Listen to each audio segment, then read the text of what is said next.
Bhagavate Vasudevaya. Om Namo Bhagavate Vasudevaya. Om Namo Bhagavate Vasudevaya. Srimad Bhagavatam, Canto 1, Chapter 3, Text 23.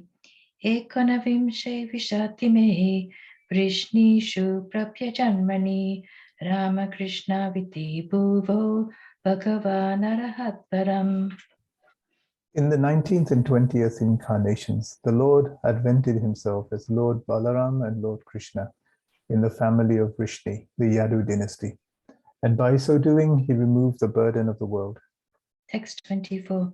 Tata kalau sambhavritte samohaya suradvisham bhutto jamnam jana suttaha kikateshu bhavishyati. Then, in the beginning of Kali Yuga, the Lord will appear as Lord Buddha, the son of Anjana, in the province of Gaya, just for the purpose of deluding those who are envious of the faithful theist.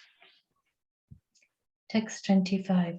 Ata yoga sandhaya Ata yoga sandhyayam tasyo prayeshu rajasu janita Vishnu yashaso namna kalki jagatpatihi.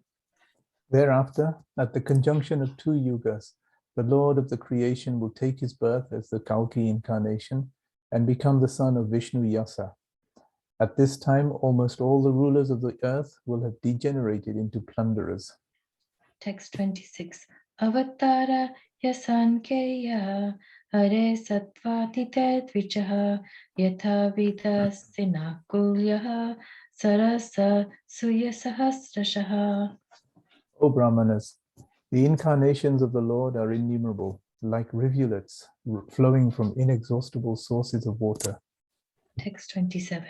Rishayo manavo deva manuputra mahajasaha kala sarve hare eva saprabja pataya smitaha. All the rishis, manus, demigods, and descendants of Manu, who are especially powerful, are plenary portions or portions of the plenary portions of the Lord. This also includes the Prajapatis. Text 28. Ete cham sakala pumsaha Krishnastu Bhagavan Swayam Indrari vyakulam lokam murtayanti yuge yuge. All of the above mentioned incarnations are either plenary portions or portions of the plenary portions of the Lord. But Lord Shri Krishna is the original personality of Godhead. All of them appear on planets whenever there is a disturbance created by the atheists. The Lord incarnates to protect the theists. Text 29. Janmaguyam bhagavato ya etat prayato naraha sayam pratar krinan bhaktya dukha kramat vimuchyate. Whoever carefully recites the mysterious appearances of the Lord with devotion in the morning and in the evening gets relief from all miseries of life. Text 30. Etadrupam bhagavato yarupasya chidatmanaha maya guner virachitam mahatatipiratmani. The conception of the Virat universal form of the Lord as appearing in the material world is imaginary. It is to enable the less intelligent and neophytes to adjust to the idea of the Lord's having form. But factually, the Lord has no material form. Text 31. Yatha nabasi megaugo renurva parthivo nile evam drashtari drishyatvam aropitam aputipitihi. Clouds and dust are carried by the air, but less intelligent persons say that the sky is cloudy and the air is dirty. Similarly, they also implant material bodily conceptions on the spirit self. Text 32. Ata param yat avyaktam avyuta guna brimhitam adrishtashruta vastutvat sajivo yat punarbhavaha. Beyond this gross conception of form is another, subtle conception of form which is without formal shape and is unseen, unheard, and unmanifest. The living being has his form beyond this subtlety. Otherwise, he could not have repeated births and deaths. Repeated births. Text 33. Yatra me sadasatrupe pratishyate svasamvita avidyayatmani krite iti tat brahmadarshanam. Whenever a person experiences by self-realization that both the gross and subtle bodies have nothing to do with the pure self, at this time, he sees himself as well as the Lord. Text 34. Yadyesho parata devi maya vesharati matihi sampanna evati vidur mahimni sve mahiyate. If the illusory energy subsides, then the living entity becomes fully enriched with knowledge by the grace of the Lord. Then he becomes at once enlightened with self-realization and thus becomes situated in his own glory. Text 35. Evam janmani karmani yakurtur ajanasya cha varnayanti sma kavayo veda guhyani hrityatehe. Thus, learned men describe the births and activities of the unborn and inactive, which is undiscoverable even in the Vedic literatures. He is the Lord of the heart. Text 36. Savaitam vishvamamokalila Shri Chatyavayatina Sajjatesmin Bhuteshu Chantarhita Atmatantraha Sadvargikam Jikrati Sadguneshaha. The Lord, whose activities are always spotless, is the master of the six senses and is fully omnipotent with six opulences. He creates the manifested universes, maintains them, and annihilates them without being in the least affected. He is within every living being and is always independent. Text 37. Nachasya kaschin vipunena tatur aveti jantur kamanisha uti namnani rupani manavachyapihi santan vatona tacharyam ivagnaha. The foolish, with a poor fund of knowledge, cannot know the transcendental nature of the forms, names, and activities of the Lord, who is playing like an actor in a drama. Nor can they express such things, neither in their speculations nor in their words.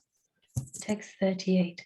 Savedatatur padavim parasya duranta viryasya ratangapanehe yomayaya santataya nuvritya vajeta tatpada sarojagandham. Only those who render unreserved, uninterrupted, favorable service unto the lotus feet of Lord Krishna, who carries the wheel of the chariot in his hand, can know the creator of the universe in his full glory, power, and transcendence. Text 39. Hate hatanya bhagavanta hitam yadvasudeve kila lokanate kurvanti sarvatmakamatma bhavam na yatra bhuya parivarta ugraha. Only by making such inquiries in this world can one be successful and perfectly cognizant. For such inquiries invoke transcendental ecstatic love unto the personality of Godhead, who is the proprietor of all the universes, and guarantee 100% immunity from the dreadful repetition of birth and death. Text 40. Itam bhagavatam nama puranam brahma samhitam Uttama-shloka charitam chakara Bhagavan Rishi Nishtayasya lokasya dhanyam swastyanam mahat. The Srimad Bhagavatam is the literary incarnation of God, and it is compiled by Srila Vyasadeva, the incarnation of God. It is meant for the ultimate good of all people, and it is all successful, all blissful, and all perfect. Text 41. Taditam grahayam asa suttam atmavatambaram sarvavedi yasanam saram samutritam. Sri Vyasadeva delivered it to his son, who is the most respected among the self-realized, after extracting the cream of all Vedic literatures and histories of the universe. Text 42. Satu samshravayam asa Maharajam parikshitam prayopavishtam gangayam paritam param varshipihi.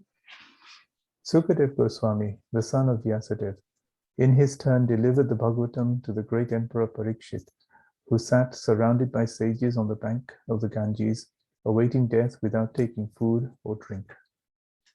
Text 43. Krishna swatama tamapagate dharmagnani tipisaha kalau nashta trisham esa puranarko dunotitaha. This Bhagavad Purana is as brilliant as the sun, and it has arisen just after the departure of Lord Krishna to his own abode, accompanied by religion, knowledge, etc. Persons who have lost their vision due to the dense darkness of ignorance in the age of Kali shall get light from this Purana. Text 44. Tatta kirtayato vipra se purite jasaha aham chatya kamamam tatra nivishtastat anugrahat soham vashravayishyami yatatitam yatamati. O learned Brahmanas, when Sukadev Goswami recited Bhagavatam there in the presence of Emperor Parikshit, I heard him with rapt attention, and thus by his mercy I learned the Bhagavatam from that great and powerful sage. Now I shall try to make you hear the very same thing as I learned it from him and as I have realized it. Thus end the Bhaktivedanta purports of the first canto, third chapter of the Srimad Bhagavatam, entitled Krishna is the source of all incarnations. Om Om Tat Tat Sat. Sat.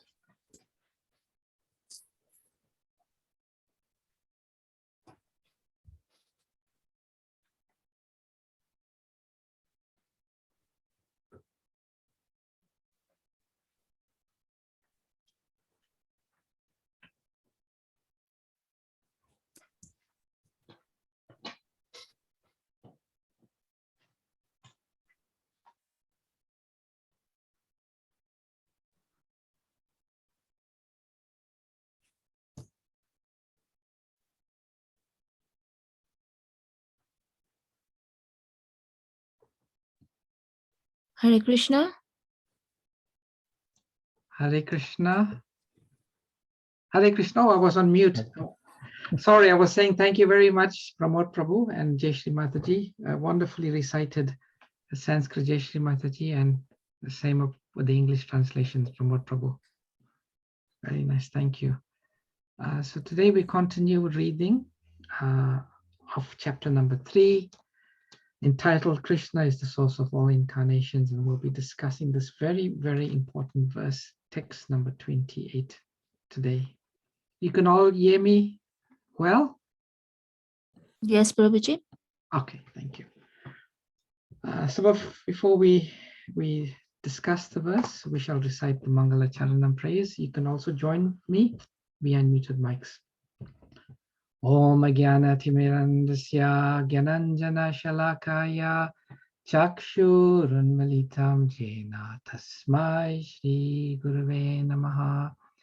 Sri Caitanya Manobhistam Stapitam Yena Bhutale Swayam Rupa Kadamayam Dadati Swapadantikam Vandeham Shri Guru Shri Yata Padakamalam Shri Gurun Vaishnavamscha Shri Rupam Sagrajatam Sagana Raghunatam Tam Sajivam Sadvaitam Savadutam Parijana Sahitam Krishna Chaitanya Devam Shri Radha Krishna Padan Sahagana Lalita Shri Vishaka Vitamscha He Krishna Karuna Sindhu Dina Bandhu Jagatpate Gopesha Gopika Kanta Radha Kanta Namastate Tapta Kanchana Gourangi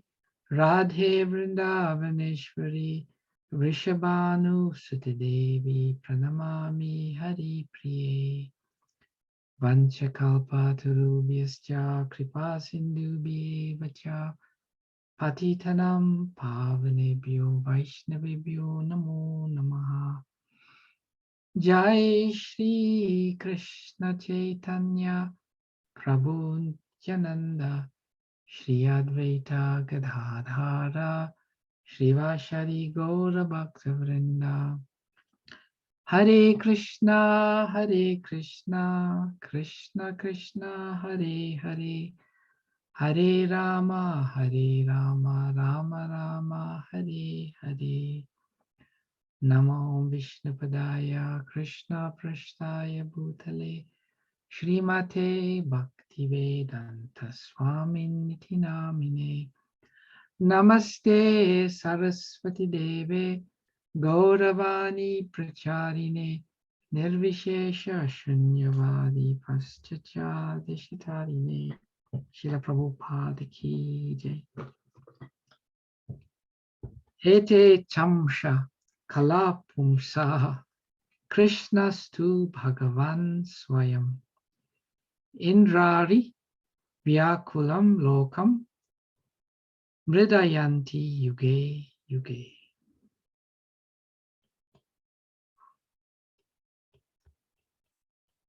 All of the above mentioned incarnations are either plenary portions or portions of the plenary portions of the Lord.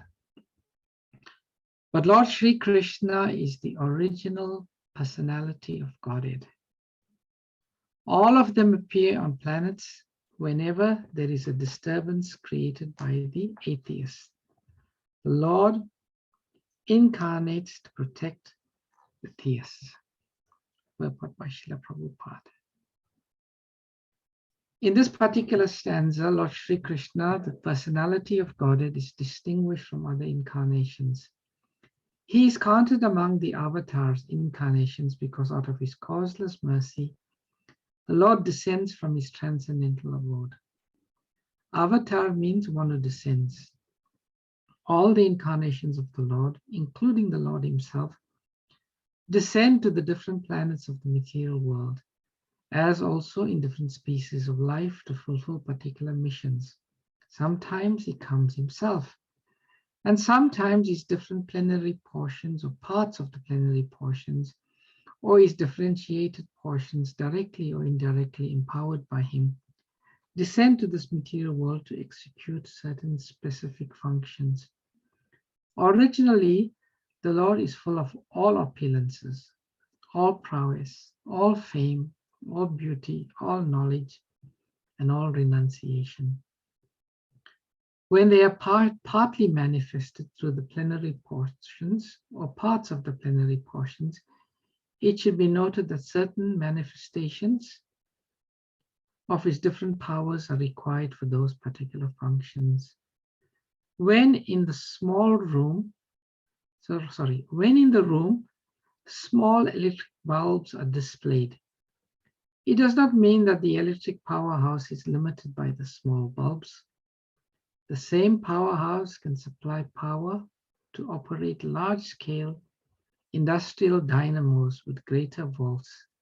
Similarly, the incarnations of the Lord display limited powers because so much power is needed at that particular time. For example, Lord Parashuram and Lord Narasimha displayed unusual opulence by killing the disobedient Kshatriyas 21 times and killing the greatly powerful atheist Hiranyakashipu. Hiranyakashipu was so powerful that even the demigods in other planets would tremble simply by the unfavorable raising of his eyebrow. The demigods in the higher level of material existence,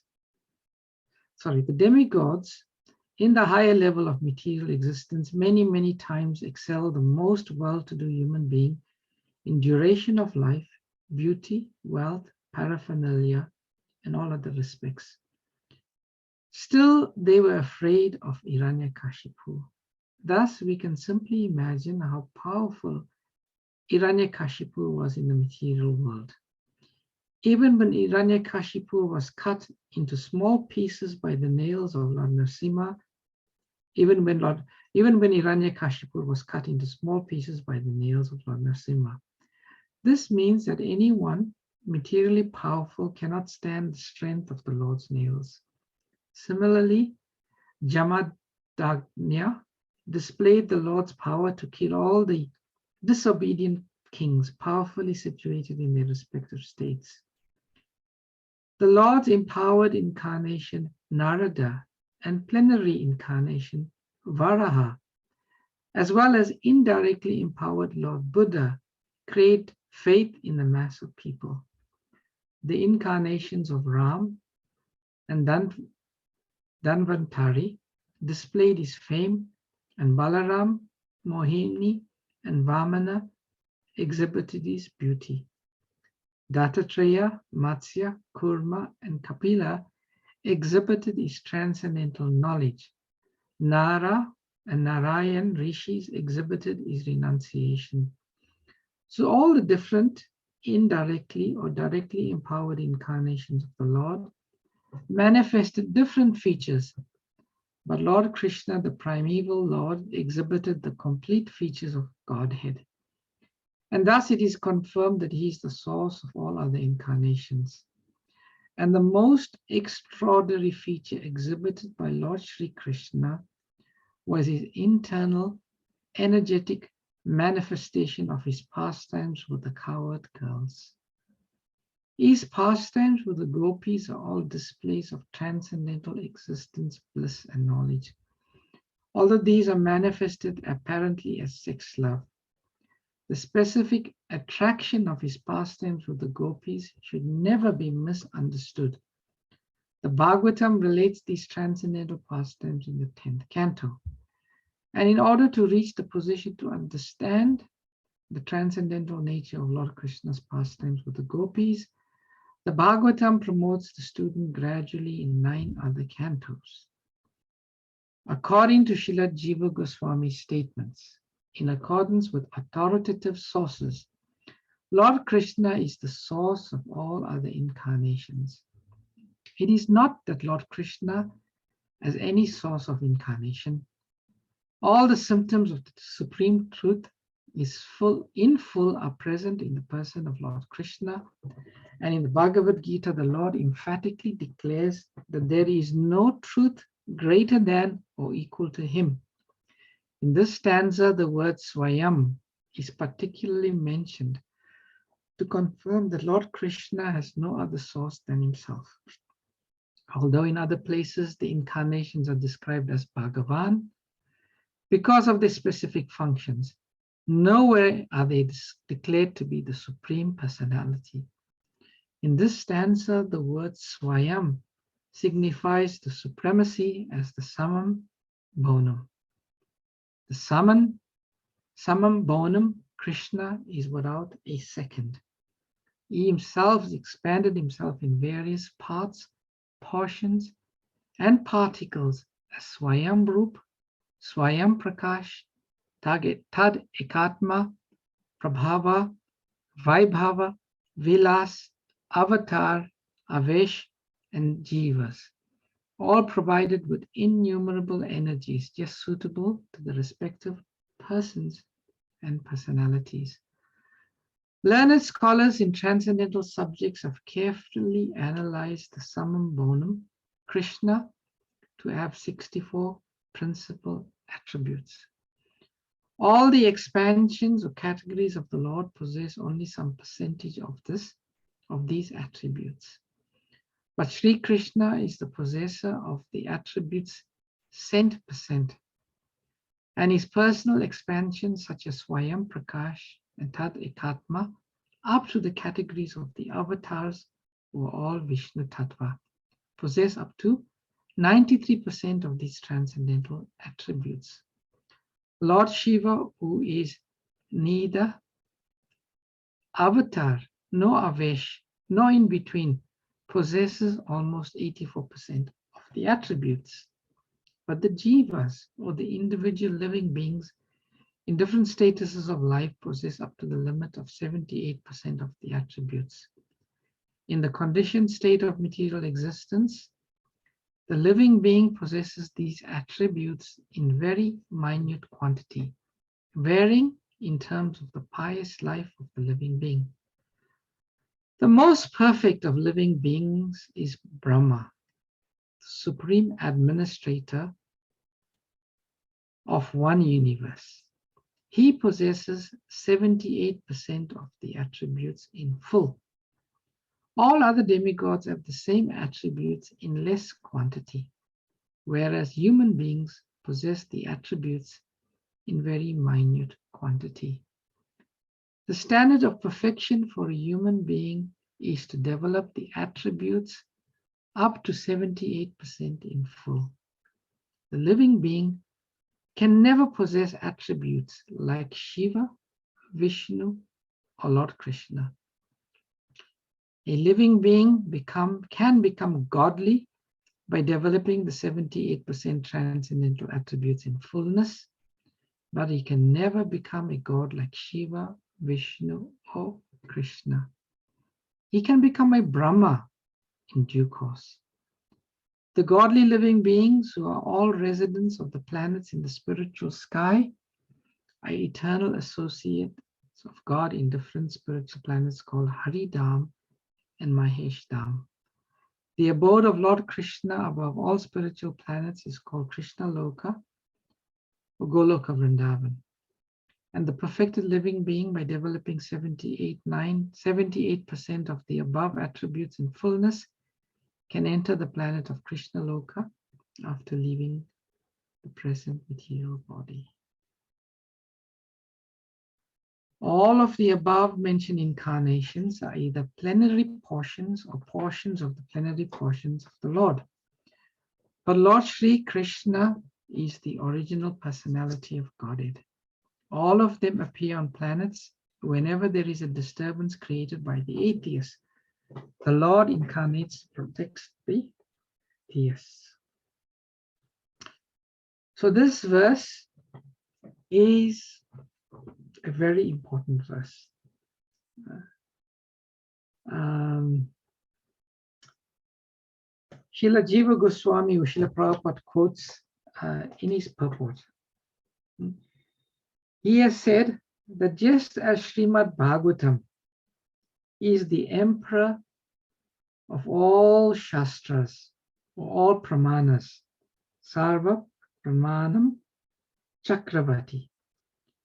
Just like Srimad Bhagavatam is the emperor, the king, Grantaraj of all scriptures, Srila Jiva Goswami says that this verse, the 28th verse of the 3rd chapter of the 1st canto, is the emperor of all the verses in the Bhagavatam. For it is the most conclusive, unambiguous, declarative, absolute, and categorically in establishing the supremacy of Lord Krishna. And Srila Jiva Goswami calls this the Paribasa Sutra of Srimad Bhagavatam. Paribasa Sutra, in any book, it is stated only once. And generally it's stated once in somewhere in the beginning.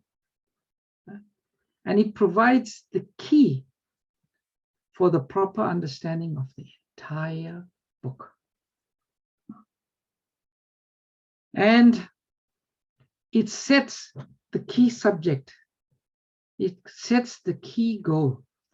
It sets out what is this book all about. So this verse, it is called the Paribasa Sutra, and it is considered to be the most important verse in the entire Srimad Bhagavatam. The most important verse. It is a pity, we've only got less than 15 minutes to discuss it, but we will look at some particular aspects of this verse. I'll try and summarize.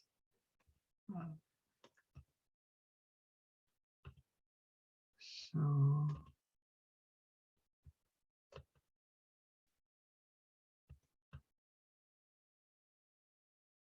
So I'll just touch on some words to distinguish it. So this verse, the first word is ete.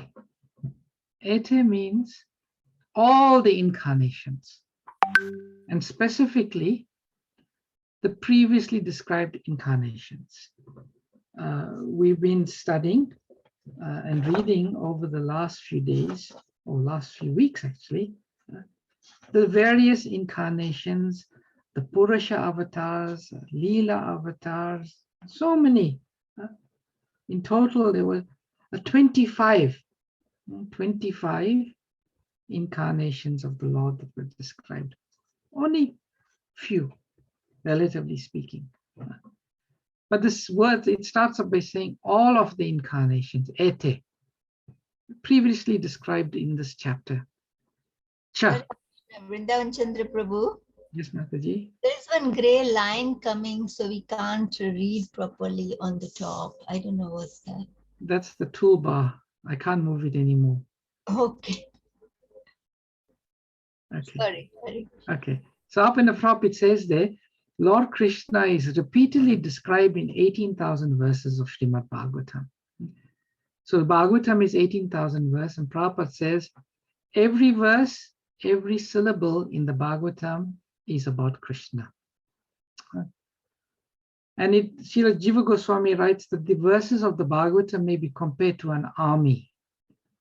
And this verse, Krishna's to Bhagavan Swayam, may be considered to be the commander, the emperor of that army. So that's what I was blocking. So the second word is cha. And cha means, according to Srila Jiva Goswami, ete means all the incarnations that were described previously in this chapter. And now by adding the word cha, it means all of the incarnations that are not yet mentioned in this list, they also. Then the next word is amsha kalaha. What are these incarnations? They are all plenary portions and portions of the plenary portions. And Srila Jiva Goswami says, we, the jivas, we are vibhinamsa. We are tiny separated parts. We are the jivas. But the swamsha expansions are unlimitedly powerful. Now in the purport, Srila Prabhupada gives some explanation. And Prabhupada explains that the Supreme Personality of Godhead, he, through proper analysis, we can see Krishna possesses 64 qualities unlimitedly. And then Prabhupada explains that we, the jivas, we can possess 78% of those qualities. Prabhupada says in the purport, Lord Brahma, he can possess in full all of the 78% of the qualities. We may possess a little, but if we become perfect, we can possess all 78%. Lord Shiva, he possesses 84% of Lord Krishna's qualities. The Narayan, Vishnu expansions, they possess 95%. I think it's 95% mentioned. But Lord Krishna, he possesses all qualities to unlimited degree. So, Amshakala, all of these expansions and incarnations are plenary portions of the plenary portions. Then the word Pumsha, of the Supreme Personality of Godhead, who expands as the Purusha incarnations. And then Krishna's, Lord Krishna, too, but he distinguishes Lord Krishna from the other Amshakalaha. But, it says, this but distinguishes. So who are the Amshakalaha? All of the other incarnations.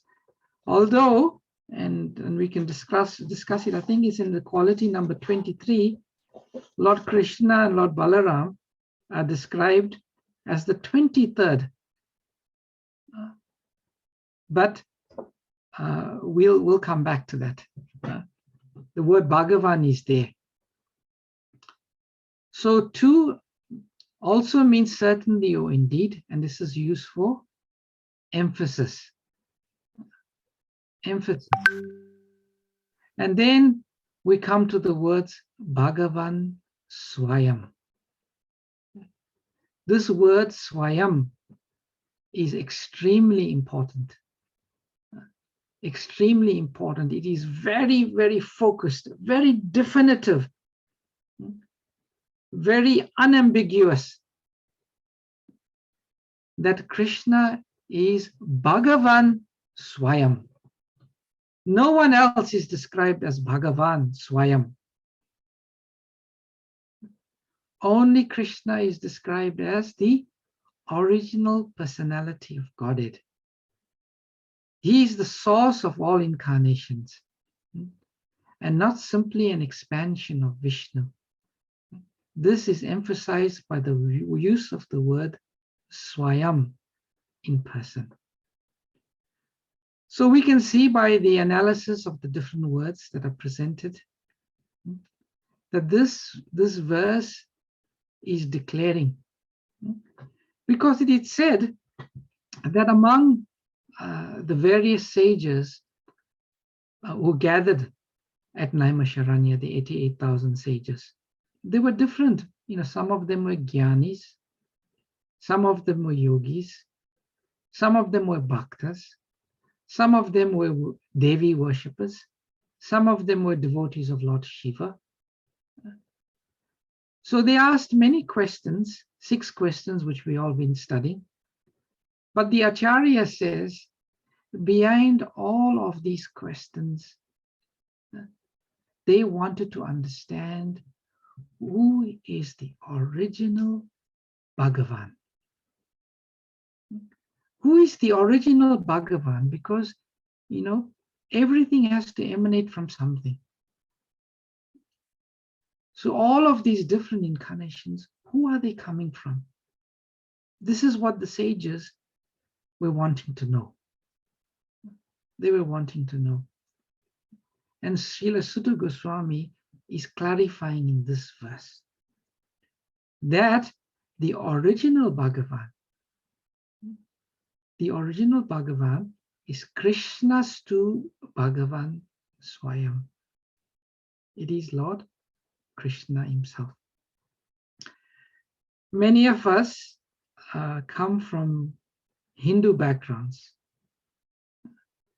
And coming from the Hindu background, many of us have been brought up and thought that Krishna is an incarnation of Vishnu. And whenever the devotees say, no, no, no, Krishna is not an incarnation of Vishnu. Krishna is the origin of Vishnu. He is Swayam Bhagavan. Then people think that these Hare Krishna devotees, they are fanatics. That they are now saying that Vishnu comes from Krishna. So this is the common understanding. But Srimad Bhagavatam, which is the ultimate authority, in the Srimad Bhagavatam, it is very, very emphatic that Krishna is Swayam Bhagavan.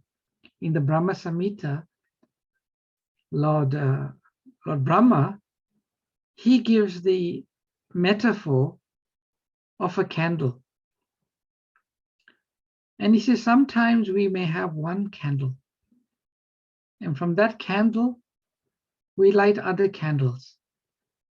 And sometimes we perceive that the other candles have equal strength or burning power of the original candle. But there is that one original candle from which the other candles come. So we understand that Lord Krishna is the origin. And he's the original because he's the original personality that he possesses all of the qualities in unlimited degree. Now, I just wanted to explain one very interesting pastime from the 89th chapter of the Srimad Bhagavatam, the 10th canto, which sort of emphasizes this point. Srila Jiva Goswami explains that if we study the Bhagavatam, sometimes we may see Lord Narayan or Lord Vishnu or the Purusha avatars being described as Bhagavan. And they are the personality of Godhead, but they are not Swayam Bhagavan. So in this 89th chapter of the Bhagavatam, let me see, there is a very interesting pastime that takes place. Does anyone, have all of you read the entire Bhagavatam?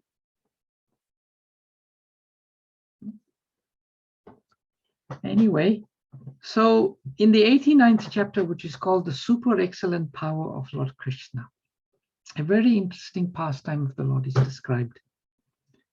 So there it is described that long, long ago, there was a big assembly of all of the great sages and rishis and sadhus and devotees who had gathered on the banks of the river Saraswati. And they wanted to perform a great sacrifice in the name of Satra, it was called. And during this gathering and the sacrifice, one very important question came up. And that question among the sages, which is described, is that who is the Supreme Personality? Who is that personality from which everything, everyone, and all other incarnations emanate? And in this assembly, there were, as you know, were many different classes of people, just like in the forest of Naimisharanya. And they were proposing that different people were supreme. Some were saying Lord Shiva, some were saying Durga, some were saying Indra, some were saying Vishnu, some were saying Brahma. So there was a big debate that who is this supreme absolute truth? And they were not sure. So one of the sages in that assembly, he was the sage Bhrigu. Bhrigu, the great sage Bhrigu, the son of Lord Brahma. So what he said is, okay, we can't reach a consensus here. I will take it upon myself to make a test. Actually, sorry, just before he said that, after lots of discussion and debate, they narrowed it down that there could only be three possible supreme beings. And that was either going to be Lord Shiva, Lord Brahma, or Lord Vishnu. So the great sage Bhrigu said, leave it to me. I will put all three of them to a test, which will help us to understand who's the supreme. Anyway, because of a lack of time, I'll shorten the pastime, but if you want, you can read this entire pastime in the 89th chapter of Srimad Bhagavatam, 10th canto. So Bhrigu first decided to go to see Lord Brahma. Now, Lord Brahma, he was the father of the great sage Bhrigu. So when sage Bhrigu went to see Lord Brahma, it is customary, at least in Vedic culture, when the child sees the parent, at least first thing in the morning, the child should offer obeisances to the parent. That is Vedic culture. The children must offer obeisances to the parent. Nowadays, that's been watered down a bit. Some children, they just touch the feet of the parent and they put their head. So anyway, Lord Brahma, the great sage Bhrigu, he went to see Lord Brahma. And when he saw his father, he said, "Hi, Dad. How are you?" Didn't offer any, I'm actually paraphrasing. He didn't offer any obeisances, didn't follow any of the etiquette. And Lord Brahma became extremely angry to the point that he considered that Bhrigu had committed a huge offense worthy of death. And Lord Brahma was immediately wanting to kill the great sage Bhrigu. And when sage Bhrigu saw Lord Brahma, his father, acting this way, he said there must be some anartha here, because such anger generally arises from the material mode of passion. So he said, no, he can't be Swayam Bhagavan. Then he went to see Lord Shiva. And Lord Shiva and Lord Bhrigu both have the same father, Lord Brahma. So they are brothers. So Lord Shiva saw Bhrigu approach him. And immediately he stood up. He was so happy. And he ran toward his brother to embrace him. But as soon as he got close, Bhrigu said, "Stop! Stop! Don't come near me. Please don't come near me. I don't want you to touch me. Your body is covered with ashes, the ashes from dead body. You are surrounded by ghosts. You have a snake around your neck. This is disgusting. Please don't come near me. Stay away from me." And when the Lord Shiva heard that, he was so offended. Straight away, he was ready to kill Bhrigu. And Parvati had to intervene and say, please don't become so angry. He's your brother after all. You shouldn't kill him. They make mistakes sometimes. So in this way, Bhrigu, he saw that there is also some contamination there also, some traces of the material modes. And he said, he can't be the Supreme. Then he went to see Lord Vishnu. When he went to see the Lord was lying on the milk ocean in Yoga Nidra. His feet was being massaged by Lakshmi Devi. And he approached the Lord. And he said when he approached the Lord, and I'm just paraphrasing here because I won't discuss the entire. He went and kicked Lord Vishnu in the chest. And after he had kicked Lord Vishnu, he was waiting for the Lord's reaction.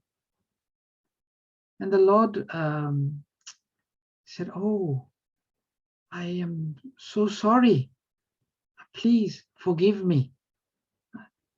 You came to me. You're a great sage. I was sleeping. I didn't receive you properly. And on top of that, your feet are so soft, and you had to be injured when you touched my heart body. So please forgive me and tell me how and what I can do to please you."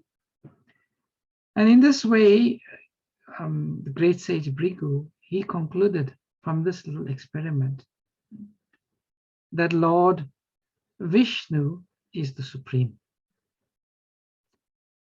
So now, in this chapter, it is described, right? So Lord Vishnu is the supreme,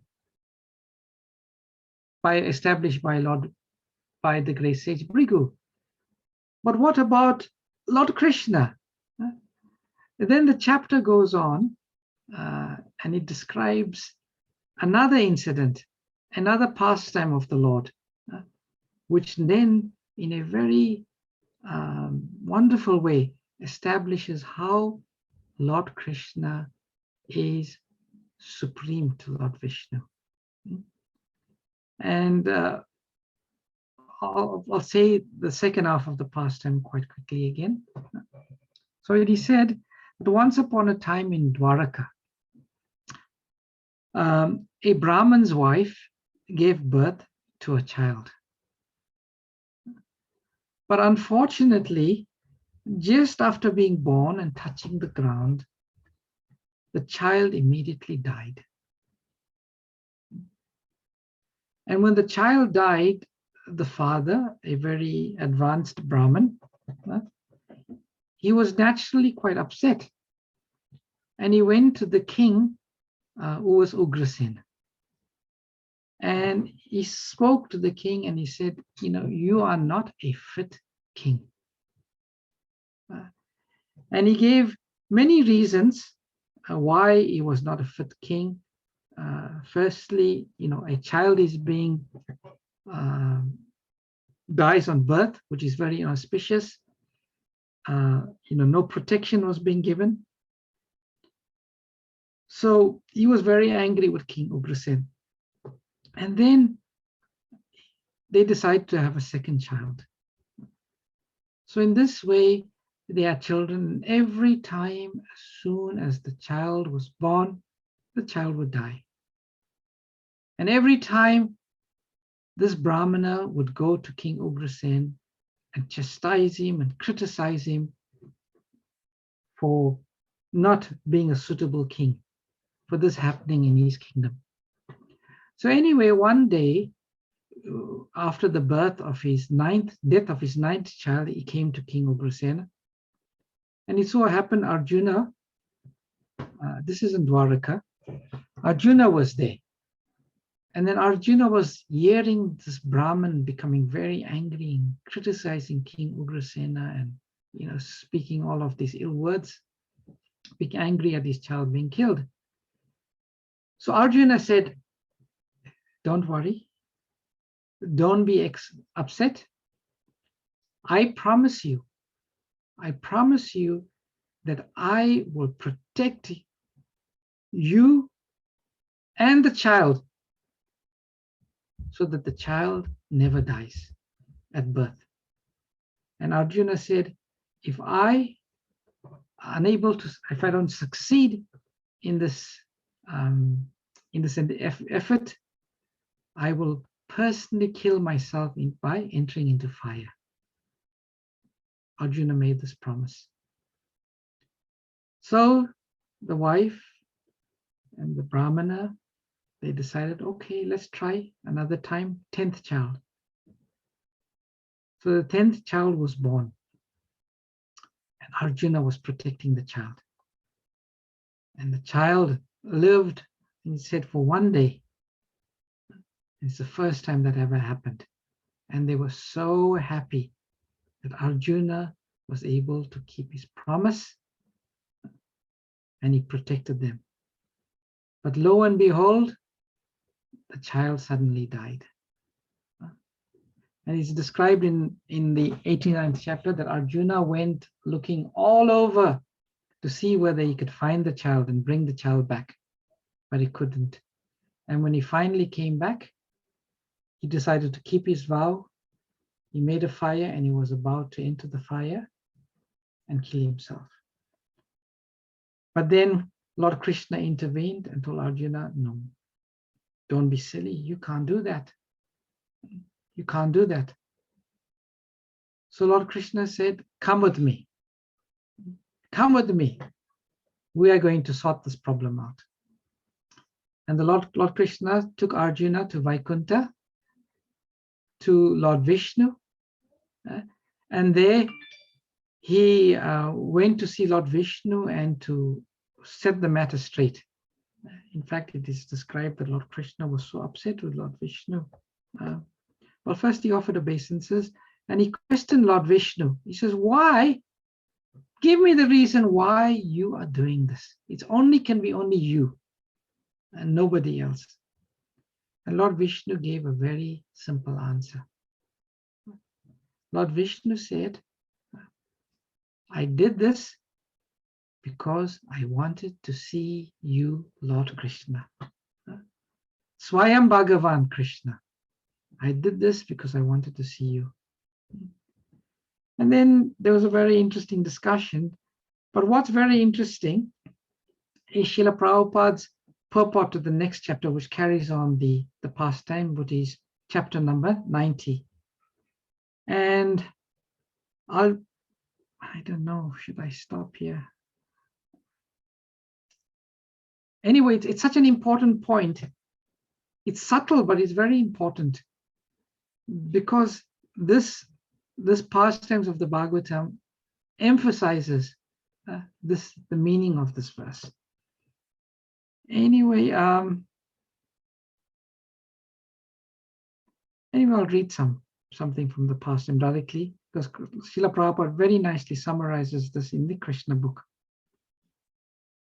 So Prabhupada writes, in the beginning of this book, we have discussed that when Krishna appears, all his incarnations, plenary portions and portions of his plenary portions come with him. Thus, some of his different pastimes are manifested not by the original Krishna himself, but by his expansions. Why Arjuna was puzzled by Krishna's going to see Karana Sai Vishnu in the spiritual world is fully discussed in the commentaries of Srila Vishnava Chakravarti Thakur as follows. It is understood from the speech of Maha Vishnu that he was very eager to see Krishna. It may be said, however, that since Maha Vishnu took away the Brahman's son, he must certainly have gone to Dwaraka to do so. Therefore, why did he not see Krishna there? A possible answer is that unless Krishna gives his permission, he cannot be seen even by Maha Vishnu lying in the causal ocean of the spiritual world. Thus, Maha Vishnu took away the Brahman's son one after the other, just after their birth, so that Krishna would come personally to the causal ocean to retrieve them. And then Maha Vishnu would be able to see him there. If that is so, the next question is this. Why would Maha Vishnu come to Dwaraka personally if he were not able to see Krishna? Why did he not send some of his associates to take away the sons of the Brahmana? Very nice question. A possible answer is that it is very difficult to put any of the citizens of Dwaraka into trouble in the presence of Krishna. Therefore, because it is not possible for any of Mahavishnu's associates to take away the Brahmana's son, he personally came to take them away. Very nice answer. Then Prabhupada writes, another question may be raised. The Lord is known as Brahmanya Deva, the worshipable deity of the Brahmins. So why was he inclined to put a Brahmana in such a terrible condition of lamentation over one son after another until the 10th son was taken away? The answer is that Lord Mahavishnu was so eager to see Krishna that he did not hesitate even to give trouble to a Brahmana. Although giving trouble to a Brahmana is a forbidden act, Lord Vishnu was prepared to do anything in order to see Krishna. He was so eager to see him. After losing each of his sons, the Brahmana would come to the gate of the palace and accuse the king of not being able to give the Brahmanas protection and of thus being unfit to sit on the royal throne. It was Mahavishnu's plan that the Brahmana would accuse the Kshatriyas and Krishna, and Krishna would be obliged to come and see him to take back the Brahmana's son. Still, another question may be raised.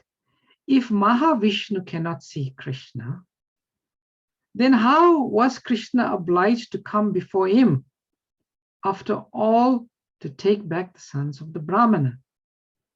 The answer is that Lord Krishna went to see Lord Mahavishnu, not exactly to take back the sons of the Brahmana, but only for Arjuna's sake. His friendship with Arjuna was so intimate that when Arjuna prepared himself to die by entering the fire, Krishna wanted to give him complete protection. Arjuna, however, would not desist from entering the fire unless the sons of the Brahmana were brought back. Therefore, Krishna promised him, I shall bring back the Brahman sons. Do not try to commit suicide. So I thought this was a very interesting and relevant chapter to this verse, this pastimes. It is described in chapter 89 of Canto number 10, that how Lord Krishna is Swayam Bhagavan. There were some other very interesting aspects to discuss in this regard, but it's so late, I think I have to stop here. And we'll take any questions or comments that anyone may have. Hare Krishna.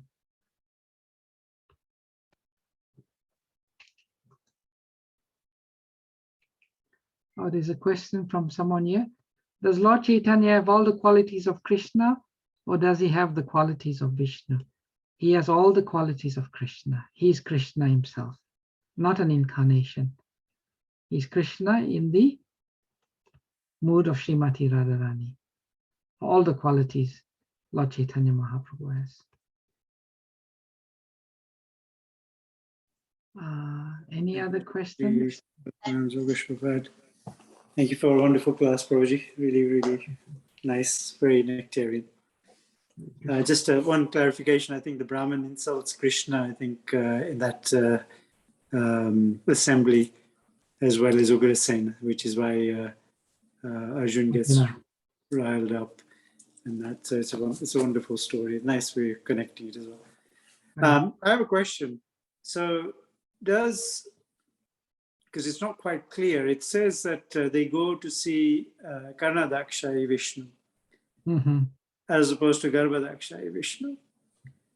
But then it says that Mahavishnu comes to take the Brahmin sons. So just wondering which expansion of Krishna, which Vishnu it is that actually comes and takes the Brahmin sons away. Is it Mahavishnu or is it Karnadakshayi Vishnu? Because both are referred to. Actually, if you read the pastime, it is described that they went beyond the material world, beyond the Brahma Jyoti, and beyond the Brahma Jyoti is the spiritual world. You know, if I need to read the pastimes again in detail, but my first reading of it, just in preparation for the class, which I read quite quickly today, was that it was one of the Vishnus in the spiritual world. So that's another twist to the tale, it seems, Prabhu. I'm not sure, Prabhu. I wouldn't want to speculate till I read it again. So maybe I'll share that with you separately. Okay, thank you, Prabhuji. Thank you. Again, wonderful class. It was really inspiring. Thank you. Hare Krishna. Hare Krishna, Prabhu. Hare Krishna, Mataji. Yeah, a little bit, I'm not sure, but this is what I've heard that, this Viraja river, it's the Karunada ocean, right? And that is where Mahavishnu is, that is also a spiritual world. According to Srila Prabhupada, the Viraja is neither in the material world or in the spiritual world. It's in between. And it's described that the Viraja, the three modes of material nature are suppressed, completely suppressed. So the Viraja river, it's neither in the spiritual world or in the material world. That's what I read. But I'm happy to be corrected by other devotees. So what you were saying, Mataji, it's the Lord is. I heard that Viraja river is same as Karunada ocean. So that's why. And one of the lecture I heard that where Mahavishnu is that is a spiritual world, And Mahavishnu is not just lying there alone. All his associates and everybody, everything is there. All his entourage with him. Okay. So please enlighten us when you find out the truth. Okay. Okay, Mataji, I will. Gita Mataji, you have written a few comments. Ayodhya, is Ayodhya in Vaikuntha, or I also heard that, Ayodhya is before Mathura Mandal. Yes. Mathura Mandal, then Ayodhya. It's at Ayodhya, then Mathura Mandal. So that is in the spiritual world. Spiritual world, yeah. Yeah. Thank you, Prabhu. Hare Krishna. Hare Krishna, Prabhuji. Hare Krishna. When I was listening to one of the lectures, I don't know, I don't remember, it's 1 year ago, I had asked a question, who is Karanodakasai Vishnu and who is Mahavishnu? And then they said they are same. Karanodakasai and Mahavishnu is the same. They are all the Purusha avatars. First there is the Mahavishnu, and then there is, he's sometimes also known as Karanadakshai Vishnu. Just wait, I will. Yes, there are only 3 Vishnu. So there's Karanadakshai Vishnu. It's the same, Prabhuji, but my question was not related to the Vishnus. It was more related to whether he comes from the spiritual world or the Karana auction, which is not the spiritual nor material. Yeah. Well, they are the same in the sense, Mataji, that they are the Purusha avatars, but it's explained, that first there is one Vishnu, Karanadakshai Vishnu, Garbhodakasai and Kshirodakasai. and then Kshirodakshai Vishnu. Yeah, so they're all expansions of the same Purusha avatars. Yeah. But as Prabhu said, his question was, is it Vishnu related to the Purusha avatars, or is it Vishnu from the Vaikuntha planets? So I said I am not sure. I'll have to read up again just to clarify. Any other questions or comments? Wonderful class, Prabhuji. It was very, very nice, amazing. Thank you. Thank you, Mataji. Okay, if there's no other comments, we'll stop today's class. And yeah, it's very, very important pastime, very important verse. In the Bhakti Shastri class, we are all asked to study this verse and to remember this verse. So as devotees of Lord Krishna, we should try to understand this verse, read it, memorize it. And if ever we tell somebody that Krishna is Swayam Bhagavan, is the origin of Vishnu, is the original of all other incarnations, and they challenge you on what basis, then you can say, give this praman, evidence. Everything we say in spiritual life must be based on evidence, so we can give this evidence. So thank you very much. All glories to your service. All glories to Srila Prabhupada. Vancha kalpatarubhyascha kripa sindhubhyascha patitanam pavanam Radhakuri Vaishnava Namo Namaha. Srila Prabhupada. Hare Krishna, Prabhuji. Thank you. Hare Krishna. Thank you. Thank you, Prabhuji. Hare Krishna. Krishna. Thank you, Prabhuji.